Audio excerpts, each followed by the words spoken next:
Social Security is one of the most complex and confusing federal programs. With over 2,700 rules, it's no wonder that we're confused about when and how to start collecting and who to turn to for help.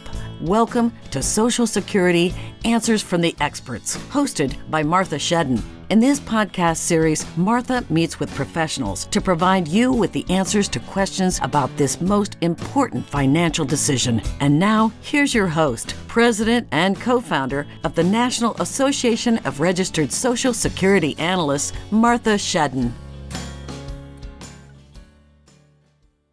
Hello, everyone. I am Martha Shedden, and I am so pleased to have with me here today Devin Carroll on the podcast. Devin is a financial planner who's passionate about simplifying Social Security. He is the pro that other pros call when they have a question about Social Security. As the major online influencer for Social Security, Devin educates consumers through social media, which includes the Devin Carroll Simplifying Social Security YouTube channel, his Facebook group, online workshops, blogs, and his website, Social Security Intelligence. The demand for Social Security advice is demonstrated by the more than 1 million people that read his blog and watch his YouTube channel each month. In addition, I'm so pleased to announce that our organization, the National Association of Registered Social Security Advisors, is now the sponsor of Devin's new call-in show called the Devin Carroll Show. Welcome, Devin. It is so great to have you on the podcast. Martha, thank you so much for inviting me on.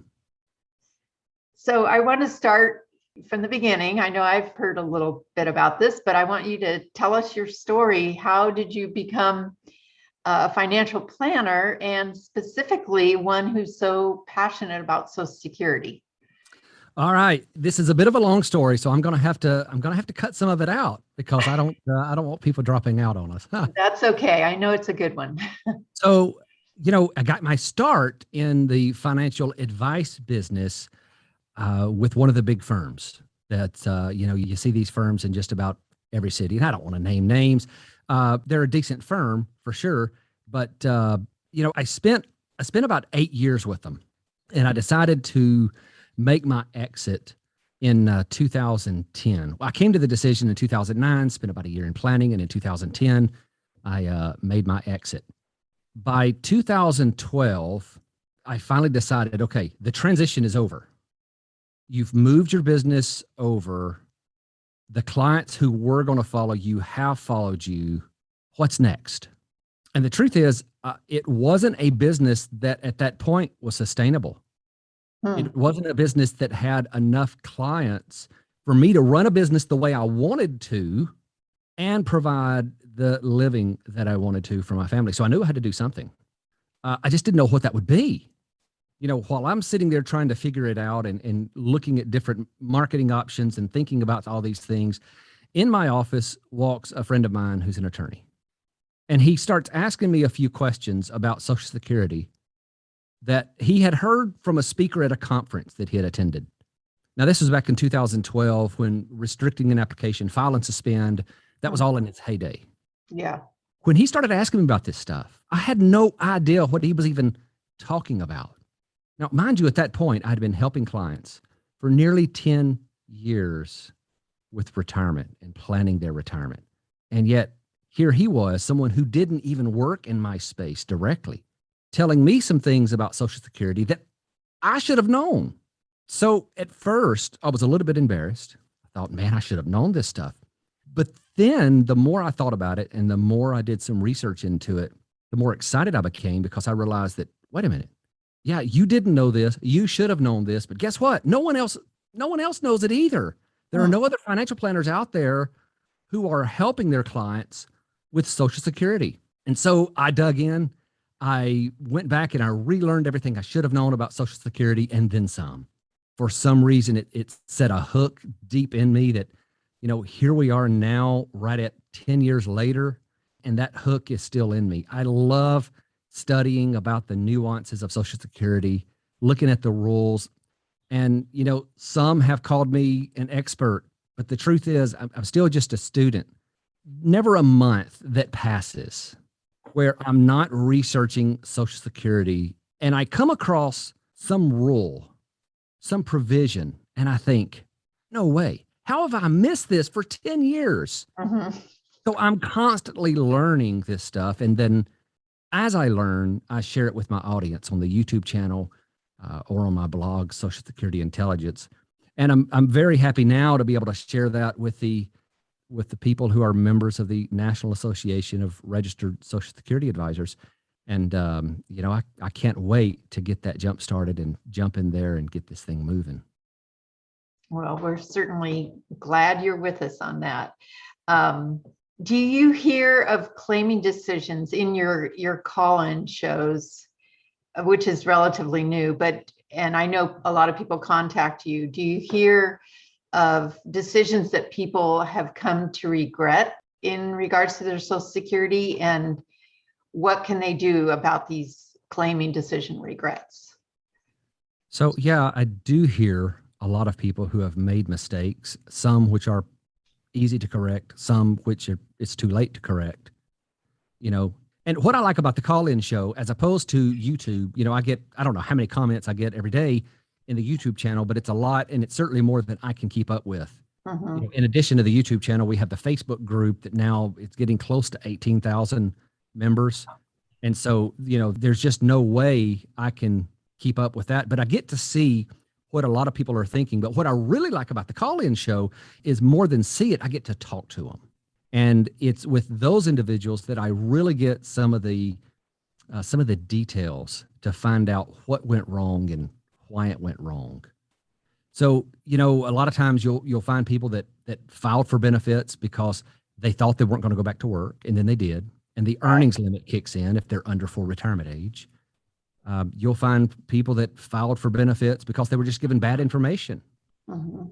There's people that file for benefits because they think the Social Security system is going to go bankrupt. There's a lot of reasons that people are making bad decisions, and they are correctable up to 12 months after you file. So, if in that 12-month window you say, wait a minute, that was a dumb thing I did, I want to undo that. You can withdraw your application, pay back all the benefits that's been paid, and your benefit will be reset just as if you never filed. But once that 12-month window passes, it's too late. And for, let's say, the earnings limit, for example, for those individuals who are past that 12-month window and decide to go back to work, that can get to be a nasty deal. Yeah. Because when you have the Social Security Administration tracking your earnings, typically in arrears, they're looking back, and then they're stopping a current benefit for prior work, and then you're trying to decipher what information they're using to stop that benefit. It gets really convoluted really quickly. And so you don't know if the benefits you're getting are the right amount of benefits, or if what they're withholding was calculated with the right calculation. And so you just kind of have to trust what they're doing. Mhm. So I always, if people want to talk about, Devin, what's the one mistake I can avoid making? And that is, if you're under full retirement age and you think you're going to have earnings in excess of the limit, don't file. Just stay away from it. Yeah. Because I've seen those overpayment notices come to people 5, 6, 7 years later with them saying that, hey, we've overpaid you. You shouldn't have received benefits in this year. You owe us $20,000. If you don't want to write us a check, that's fine. We'll just stop your benefit until it's paid back. And at that point, you're over a barrel because there's not much you can do. Yeah. So you have to just say, okay, can we work this out? And you can usually work out some payment options once it's determined that they are correct. But a lot of people incorrectly think, no, wait a minute. You're the one that made a mistake by continuing to send me a payment. So that's on you. No, it's not. They will absolutely come back and take that overpayment back from you. So if you're under full retirement age and you still have earnings, don't file. Yeah. That's a big one. It is. And I'm wondering if this past year and a half, going on 2 years with the pandemic, where some people lost their jobs or they've quit their jobs, and they could fall into that situation because now they have a new job and maybe they started. I also know some clients that we do analyses for, they do have that option if they've gone past that 12 months, then at their full retirement age, they can suspend. And a lot of people don't know about that. And that gets their benefit growing. But it's not just the money for paying it back, but it's like you described, the horrible inconvenience and frustration of dealing with it, with that bad decision. Right. So are you seeing any trends over these last going on 10 years that you've been doing your show and helping people with how they're handling their Social Security? For instance, does it seem like fewer people are claiming at 62 than they were 10 years ago? I haven't seen the numbers from the Social Security Administration since I think 2015. They may have a new study that's out, but I haven't seen that yet, and I've looked for it. So if they have it, they've buried it somewhere. But in that report in 2015, they showed that the vast majority of people are simply filing as soon as they can, right? So somewhere around a third of people are filing at 62. Right. And that's because that the first opportunity they have to file for benefits is at 62. And then as you look between 62 and full retirement age, the vast majority of other people are filing there. And that's just because that's when they stop work. And again, that becomes the first date of eligibility. And so they file.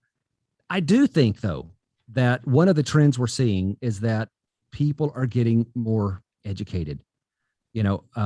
A lot of the articles that are out there, Martha, the articles that you put out there, if you look at just Motley Fool, for example, a lot of their content now is on Social Security because, number one, they know that it's going to get a lot of clicks and a lot of reads, but that's good. A lot of people are highly interested in that topic. And so there's a lot of education out there now that there wasn't, not certainly as much as there was 10 years ago. Right. And so I think people are making more informed decisions. And now when they go file, they're able to spot mistakes from the Social Security Administration a little faster than they were before. And so if they're told something that's inconsistent with their understanding of the rules, they're able to say, wait a minute, I just read in Devin's article or in Martha's article or on Motley Fool or wherever that it's supposed to be this way. And you can get the folks at the Social Security Administration sometimes to start backpedaling pretty quick and say, well, let me check on the rules, because they're pretty good about, not all of them certainly, but some of them are pretty good about saying, this is the rule, and I think inside they're going, I think, but I'm going to say this is the rule because I'm the person on this side of the desk. And so they give you these rules and a lot of people just say, okay, and they go along with it. But I think we have a more educated base now of people who are filing for benefits. And that is in large part due to your YouTube videos. Well, I would I don't know say. about large part. Oh, I think so. I'll take it. So you're seeing then over the course of this time that you've been doing it, that retirees are more aware of the importance of making a correct Social Security claiming decision? Yep, I would say absolutely. Most of them are paying more attention to it, and they're understanding it's, this may not be a do-it-yourself project. This may be something I need to get help with, with an individual that specializes in Social Security, somebody that has some training there. Maybe I need to sit down with them and let them examine it and make sure there's no blind spots that, just in my reading, that I've missed. Because, Martha, if you look at the Social Security Administration website, it's a mostly helpful website as long as you know what you're looking for and the questions to ask. But if you have a general issue that's somewhat specific to your case and you go on the site, it's pretty easy to feel like you're in this circular loop of confusion, because one thing will say this and then it leads you back to this, which takes you to this. And next thing you know, you've got what feels like 3 or 4 possible answers, none of which are the same to your one question that you went on there with. Right. And so I think last time I checked, the rssa.gov had over 100,000 web pages indexed. So it's a massive site. And looking for information on there can seem like you're drinking out of a fire hose, because there's so much information there that it's hard to pick out just the stuff you need, right, make it apply. So Yeah, I think a lot of people are making more informed decisions, and they're doing that in large part by getting help from someone who understands the program and at least understands that it's probably a bigger decision than just going in and filing because that's the age that feels right. Right, right. I totally agree with you about the ssa.gov website. I think it's amazing the information they have, but like you said, it's just knowing what questions to ask. Right. And even a slight rephrasing of the question gives you a different answer. And as much as you and I might understand it, I still get caught in that loop of, trying to figure out exactly what I'm looking for, the answer to what I'm looking for. Over the years, can you share something with us that you've learned or discovered in your work that listeners would be surprised to know? Oh, wow. I'm thinking about some of the rules that pertain to public servants, teachers, firefighters, police officers in some states, where those people are paying into a pension plan instead of Social Security. Right. That was a whole little sub niche of Social Security that, at first, when I'm out there talking about file and suspend and restricting an application, and I would get these questions on the windfall elimination provision or government pension offset, I know I had the deer in the headlights look. I mean, what are you talking about? Don't ask me hard questions, please. And so getting in and learning some of that stuff really drove down deep a lot of the Social Security knowledge that I have now, because it required me to have a very good understanding of how the program works, because really those other rules modifies the original program. And so that was one of the things that I learned that kind of changed things for me. But I mean, along the way, I've certainly made some mistakes too with clients where I've told them one thing and then I've had to go back and go, wait a minute, I'm not positive that's the way that works. So for example, had someone, this was about a year and a half ago, I think.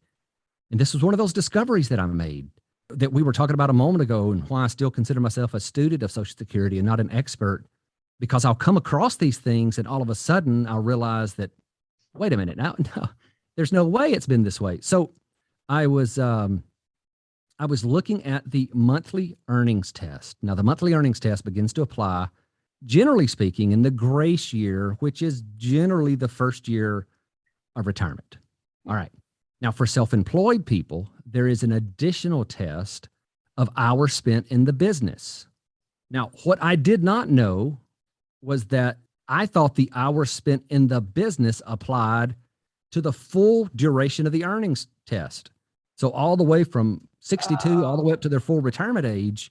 And so the advice that I gave this guy was about, how he needed to manage his time. And I was wrong, because it only applies in the first year of retirement, or in that grace year, which may not even be a full calendar year. It may just be a partial calendar year. Right. So It looks again, at the months, doesn't it? yes, it's an obscure example, something that may not apply, but it's those little nuances Yeah. that are so easy to miss. And had we not caught that, and he would have gone the rest of his, all those years under full retirement age, having to manage the time that he spent in the business, well, that could have cost him revenue. It could have cost him, income that he was being paid out because of the way he had sold the business. So again, it just is a testament to getting someone to help you that, number one, has a good understanding of the system, but number two, is not scared to jump in and study and has a familiarity with those rules. It's like treating a medical condition that you haven't treated before. Yeah. Well, I can't do that, right? I don't have enough understanding of the medical rules to do that, but I have enough basic background information to be able to jump into the rules and spot something quickly that doesn't really line up with what I thought. Mhm. It would be very difficult to do if I had no understanding. So, it goes back to using a planner that has a good knowledge of Social Security and getting them to help you build that plan. You mentioned before about the pensions, and I had a call from a financial advisor who one of their clients, he was in his 80s, I think. He had a teacher's pension that he had rolled over years ago, like back in 2010 or so.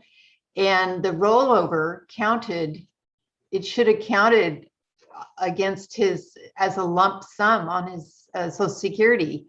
And so here it was these many years later, and Social Security just discovered he had this.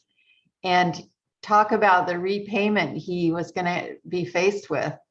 Those pension rules are really, really complicated. And there's all those little nuances. But yeah, it's overwhelming. I feel like I'm always so surprised, like you've said, when I discover something that I wasn't even aware of, and I've been doing this for 10 years. So as much as we do or do not know, what if you had the power to how to extend the Social Security program for the indefinite future, what changes would you make, and why would you make those? Oh, that's a difficult question. Let me tell you why. Change is going to come with pain for someone, because it doesn't matter if you have a $5 million IRA, you still want the Social Security benefits that you've paid into the system for. And you certainly need that if you have a $5,000 IRA, right? Right. So it comes down to, are we going to start judging need? I don't want to be that guy that says, well, you need it, you don't. Yeah, I don't like the direction that goes. But I personally think that may be the way the system is going to go. I think that it's going to come down to some more advanced means testing than what we have in the system now. Because if we look at, for example, the system by which Social Security benefits are taxed, that is plain and simple a means test. It simply says that if you have certain levels of income, you have to give back certain portions of your benefit. Right. And you do that through the taxation system. So it's an already built-in system that's there, that's waiting. And you could say that, yeah, but Devin, there's a rationale between taxing 50% and 85% of your Social Security. There wouldn't be a rationale for increasing that beyond that amount. And to that, I respond by telling people that before 1983, when 50% of benefits potentially became taxable, there was no rationale for taxing them then either. Well, I don't want to use the word rationale. There was certainly no precedence for it. In fact, there were some specific Treasury rulings that said you can't tax Social Security benefit. Right. That's how it was all that time. So they went back and they decided, well, let's re-examine this now. Maybe we misinterpreted something here. And they determined, yeah, okay, we can tax up to 50%. And then as you move on down the road, 1993 comes along. Well, let's look at this again. The system's in trouble. Okay, we can tax up to 85% of Social Security benefits and have that included as taxable income. So we can certainly see then how these changes get worked into the system.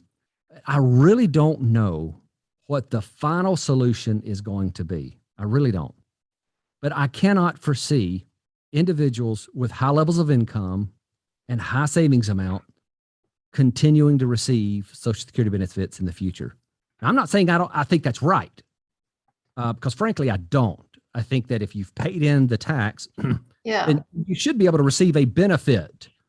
Otherwise, it becomes a welfare program. That's what I was going to say. And one of the reasons Social Security has such broad support is because it's not that. It's right. It's for everyone. That's right. You pay into it, you receive benefits. And don't you think, though, that there's, well, for instance, maximum taxable earnings? Why are we, when that was set, it was with the understanding that we're going to cap it at the level that is covering about 90% of retirees, or 90% of workers, excuse me. And so now that hasn't gone up enough over the years, and we're down to 83 or 82%, I think. So, that seems like something that could be changed or eliminated, as it is for for Medicare that could really potentially increase the trust funds. Do you agree with that? Well, I certainly think that's one of the changes that's on the table and that's being discussed. I do think that that's not going to be without its own repercussions for changing that, though. Right.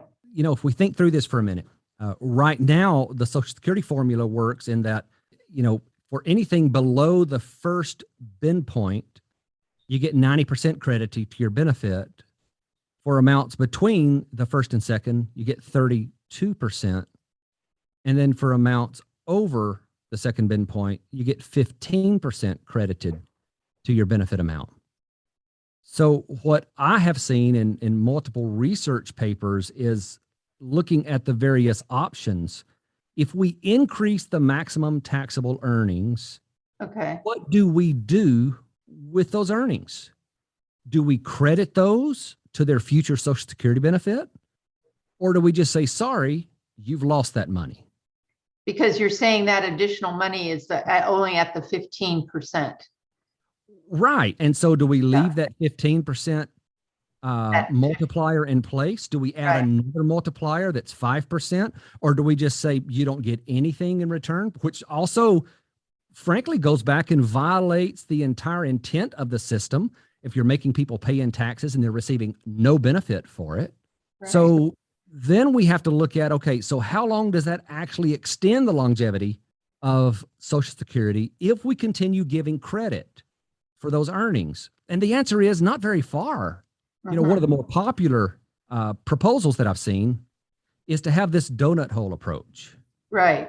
Where, you know, right now it's 142,000, 144,000. I cannot keep up with these numbers on a year-to-year basis. And they're going to change next month. I have to look at my cheat sheet every time. $142,800 is the current maximum taxable earnings.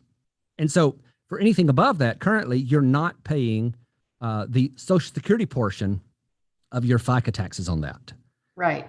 So what they've proposed is to have that tax kick back in at $400,000.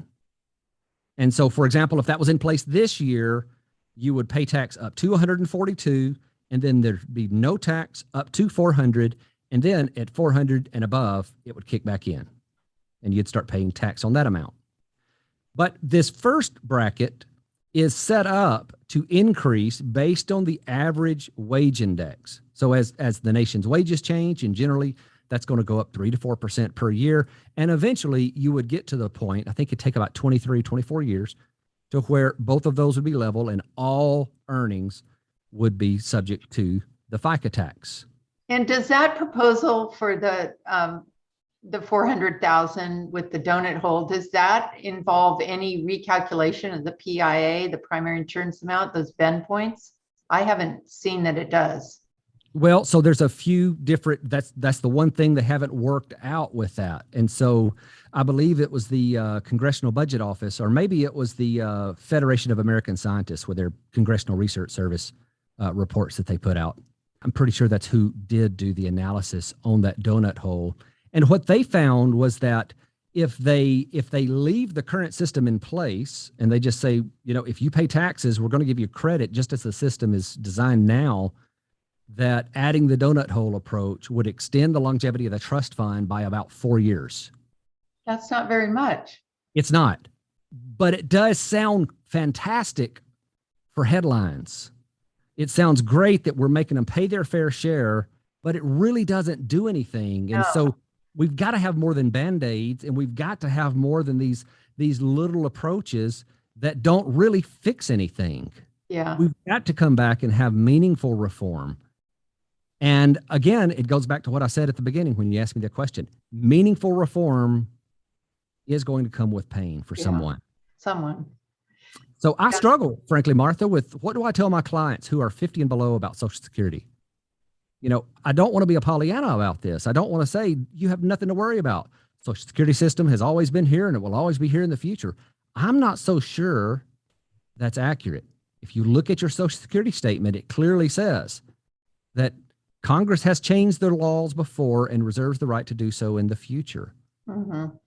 You know, there have been people who were going to get a certain Social Security benefit, and take it in 1983, for example, and then they retired, say they retired in 1990, and all of a sudden this benefit amount that they were going to get has been reduced by the windfall elimination provision. Or maybe they were expecting to get a spousal or survivor benefit, and now the government pension offset is applied to them. There have been law changes that have happened to reduce the amount of benefits that you can receive. Yes. Based on other factors and other types of income that you're receiving. So, some of the other proposals are raising the full retirement age, or raising the initial age of eligibility. Right. That's got issues as well. If you raise the initial age of eligibility, you're going to see an increased application rate for disability benefits. So you're going to see that system, which is already in a heap of trouble on its own, start to have more people come through the system. Because right now what happens is when people turn 62, in many cases, they'll often have a qualifying disability, but they don't want to go through the hassle. It may be that they don't want to go through the hassle, or they don't like the stigma of being disabled. And so they just say, I'm going to file for retirement benefits. Instead, if they're filing for disability benefits, they're getting, 100% of their benefit amount. Yeah. And at that point, then that's a further drain on the combined OASDI trust fund. Right. You would probably also see more people living close to or at the poverty line, because there are people who don't meet the requirement for disability, but they either don't work or they can't work. Yeah. And so you would see some of the other needs-based programs start to have a larger draw on them as well. And so they've got to balance all of this out when they're trying to figure out, how do we fix this program? I don't know. I don't know what the answer is going to be. And I don't know how I would fix it if I was sitting in that seat either. Not without, I tell you this, my fix would really make a lot of people mad. But I don't think it's possible to do it without that. Whatever you make somebody mad. Yeah, without someone losing benefits. Whichever politician decides to pick this up, they will be forever branded as the one who cut Social Security, because it's going to be a Social Security cut for one group or the other, period. But if it's phased over time, like in 83, when they raised the retirement ages, full retirement ages, it was for folks who were quite young. They were 20, they were just starting their careers. So, and the tax rate, the 6.2%, that hasn't gone up in a long time either. But again, that's who wants to be known as the person that raised the tax rate. Right. Yeah. Absolutely right. As a financial planner, advisor, based on your experience and knowledge, what are the top 2 or 3 most important takeaways for financial professionals who are helping their clients with Social Security? You mentioned that you had worked all that time and were not even aware of Social Security. It wasn't on your radar. So how would you advise those in our audience who are financial professionals helping clients? So there's a few things here. Number one is that, if you look at the statistical numbers, we know that about 40% of the average retiree's income comes from Social Security. If you break out the ultra wealthy out of that number and you look at just the mass affluent crowd, then you're going to see that it's slightly over half of their retirement income is coming from Social Security. So this is a really important topic that you have to get right. You can't screw this up with your clients. You got to know how spousal benefits are calculated.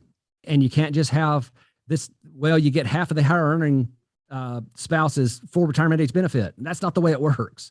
You got to know how it's calculated if one files at one age and the other files at the other age. You have to know how survivor benefits are calculated.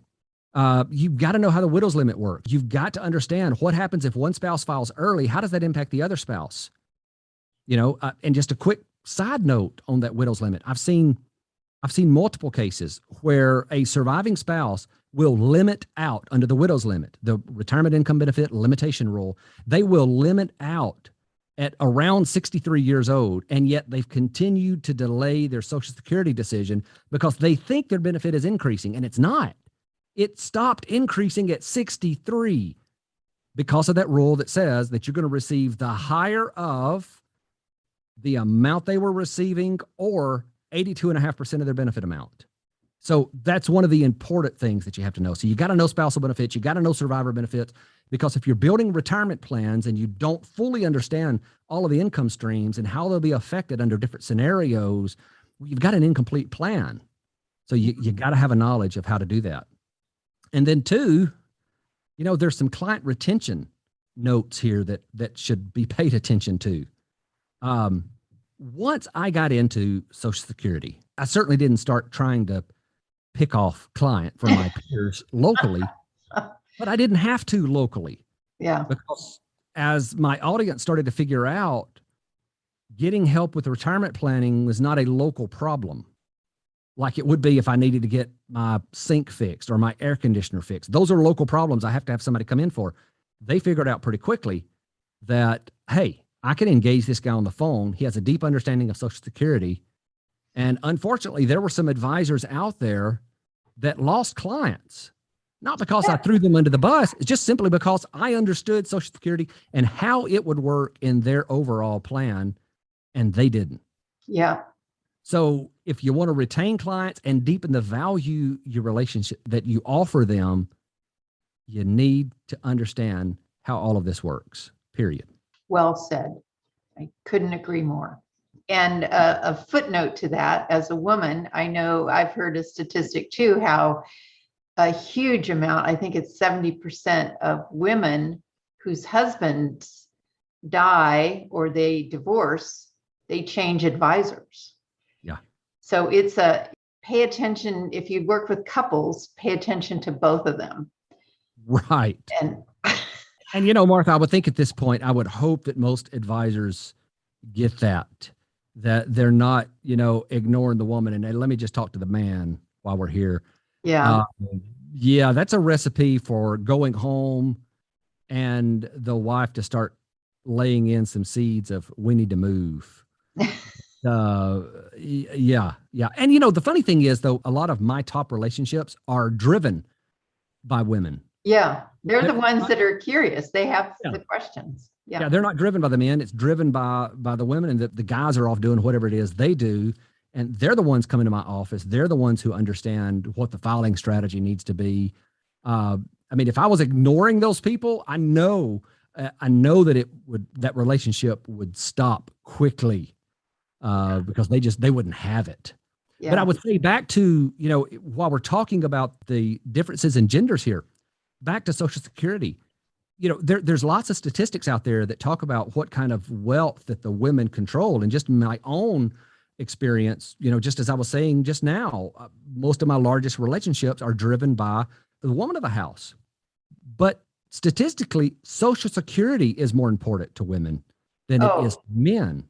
Yeah. And so if you're doing this either as a client retention strategy or as an attraction strategy, trying to get new prospective clients to pay attention to you and try to make yourself sound different than all the other advisors out there, doing so with Social Security is going to give you more of a voice and more authority and more influence with them than you're going to have without talking about Social Security, because it's a more important issue for women.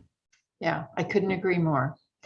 Well, it's been so wonderful to talk with you, Devin. Where can people go to follow you, to find out more about your work? I know we can just Google you on YouTube, but how can they get a hold of you? Yeah, so the YouTube channel is certainly one way. SocialSecurityIntelligence.com is another way. That's my blog where we talk about, most of those are articles where we talk about Social Security. The other thing is I have a webinar that plays, and it's how to determine the right age to file for Social Security.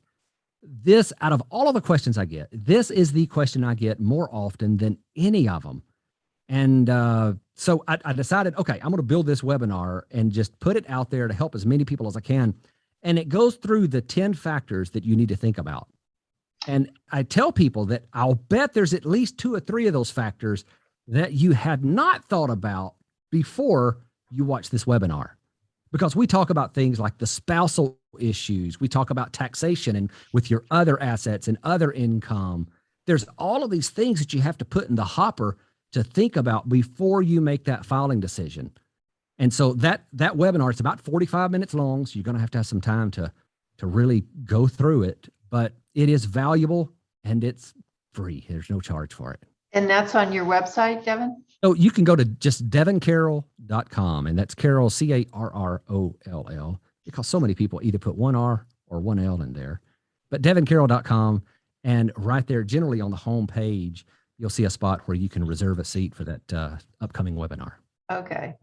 Well, thank you so much for being with us on the podcast. This has been really, really fun. You are welcome, Martha. Thank you for having me. Yeah, you're welcome.